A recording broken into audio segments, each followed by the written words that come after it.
You can probably get away with the 4 of them there. I think you need 6 for those 3 positions behind. But going back to what you said at the top of the show, is that the formation that we're going to be playing next season? God knows, yeah. No one really knows at the moment. Klopp keeps his cards close to his chest. I think it's what we've used mostly under him. I think initially it was sort of a more of a rigid way of getting things working and all that. But since the likes of Sturridge has got back and being fit and things like that, he's used more of this thing that, again, he used in Dortmund. And I think that's where everyone looked at it from, didn't he? Dortmund, he did it there. So he's used it there. Again, you could say he's forced it on it. You know, he didn't use Milner there, centre midfield, until the very end of the season. When he had no one else, yeah. But he could have easily changed that and gone, you know what, we're going to go with the diamond, we're going to go with this, or whatever.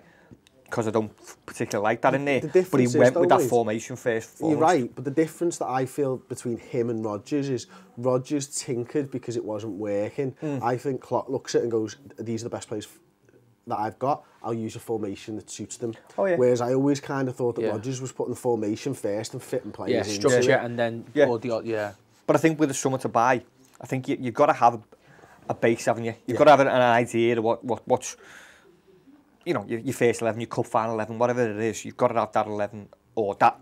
You've got to know your principle. You've that principle, that 14 or whatever it is that you can sort of interchange around.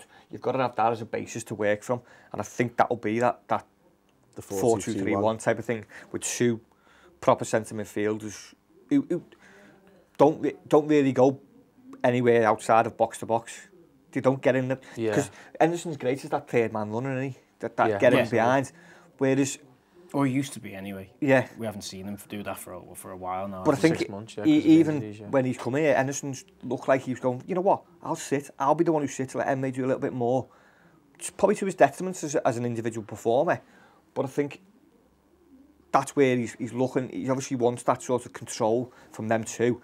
Then you've got, you know, if one of the fullbacks goes, you've got 3 at the back, 2 ahead, and you're boxing yourself in there of a situation that's fairly solid, or it should be at least anyway. I think as well, a lot's going to... You look at the striker situation, you've got Origi, Ings and Sturridge, who you can imagine the way it's looking at the moment, such where they're all fit and all coming into sort of bit of form, especially Sturridge and Origi. Have a decent Euros. I can imagine probably Sturridge, if he plays, might get a couple of goals. You'd imagine Origi the same, the form easily. He'll probably be their #1 striker now, won't he? Ings, obviously, great pre-season. How can we not play 2 up front every week, given the fact that you're going to play a cup game every 3 weeks throughout the whole year, if we get far? If we get Man City away in the 2nd round when they come into it and get knocked out on whatever, we're playing 1 game a week until Christmas, then when it comes in, then you've got the FA Cup. I think you've got to play 2 up front. That depends on if we sign strikers, though. I don't think we will. Well, there you go. Firmino, Sturridge, Ings. For me, we were talking about this. Firmino is definitely in that sort of quartet now. Just not quite a striker, but in that link-up. Firmino, Sturridge, Origi, Ings, they're all forwards. I don't think he'll add to that. He'll get rid of Benteke, but I don't think he'll add to that. They'll all grow. I'd be shocked if we played 2 up top next season. I think we have to. I agree with you. I'd love to see Liverpool play 2 up top, but we just haven't seen it. We only see it as a last-ditch resort. Was Firmino a second striker the last 6 weeks in that first team, Dortmund, arguably United? Was he? To be honest, it depends on how you look at it. Because sometimes you look at it and go, that's a 4-3-3, that. And then you look at it in the same game and go, hang on, it's a 4-2-3-1. Oh, we've moved to the diamond. When did we do that? Because he tactically rotates it around really well. But with the managers that are coming into the league, you know, the likes of Pep Guardiola, you got Conte coming in. This is probably the best set of managers the Premier League will ever have seen. I know Ranieri did it last season to great success. I just don't think right now we've got the forwards to play 2 up top. I don't see Firmino as a second striker. Again, if you're counting your 4 as Origi, Sturridge, Ings and Firmino, I think we will play 2 of them a lot of the time. They just won't be in a 2 up top. No, they just won't be in a 2 up top. So you're talking, it'll be... Origi might move to the wing. It'll be it'll be... So you could player. even have a situation where you've got Origi as your target. I think he's first choice. I think he's now our number 9, like whether he gets the number 9 or not. Origi is your striker. And then you could even have a week where you play Ings and Firmino. And it's a 4-3-3.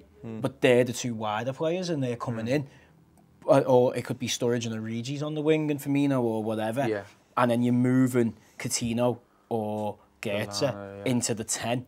position as part of the three. Yeah. But I don't think there'll ever be a situation where we play like a 4-4-2. Yeah. Or there's a situation where we play a 4-4-2 diamond. We won't see Origi and can't play Sturridge line up play a next to diamond each other. because we've got Moreno at left back. Yeah. And you're so weak down the wings when you play a diamond. Like, Yeah. we saw that's what happened in 13-14. Going back to we talked about Leicester there, as much as they had, is it ostensibly a 4-4-2, Drinkwater and Kante in the middle were a strong two. Yeah, they were. Yeah. Vardy played on the shoulder. Yeah. That Okazaki was in behind, yeah. moving in that space. Mahrez and Thingy were two wide men who were getting in and around. Yeah. You can argue it's not far off a 4-2-3-1. Yeah. That's where I think we get. Yeah, we do. Get too caught up on naming formations and what it is. Yeah. At the end of the day, I think it's a case of you've got one up top, or one on the Fizz around shoulder, the little bastard. One on the last shoulder, two in midfield, and three just getting involved, linking the play between that areas. And I think that's where he's looking at. That's why Origi's works so well, because he's running the channels, he's stretching the play. And he's still there to hold the ball up when you need him to. I think, like you say, it comes down to personnel, maybe not, which I agree with that. I mean, one thing, like, coming back to what you were saying just there about all these managers next year, everyone's going to play 4-2-3-1, guarantee it. Pep, Conte, Wenger always does it anyway, and obviously Jose at United. Now, wouldn't it be nice if we were that team that was just, even if it was just a slight variation, because when we nearly won the league, we don't talk about that year, we had two attacking players. Sturridge sometimes played on the right. Even Suarez and Sturridge in form. He kind of, one thing that he did well, Rodgers, that season, is he knew when to have Sturridge or Suarez leading. And if we did that, if we had Sturridge, who stays fit, again, touch wood, touch that table again, right? And Origi rotating them roles, you know, if Pep's got 4-2-3-1 and all these defensive players, are we going to break these really tactically well set up teams away? Are we going to break them down if we haven't got power up front, or if we've got three sort of Lallana, Coutinho for me, and then one, it's going to be hard. So to have that different kind of look on things with an Origi coming off the left or the right could change things and be really important for us next year, I think. I know, I'd love to see it. I'd love to see where we go at teams, because I love watching attacking footy. I love defensive footy, but when you sat there in the ground, 13-14 was the best season as a Liverpool fan. You just saw loads of frigging goals, wasn't it?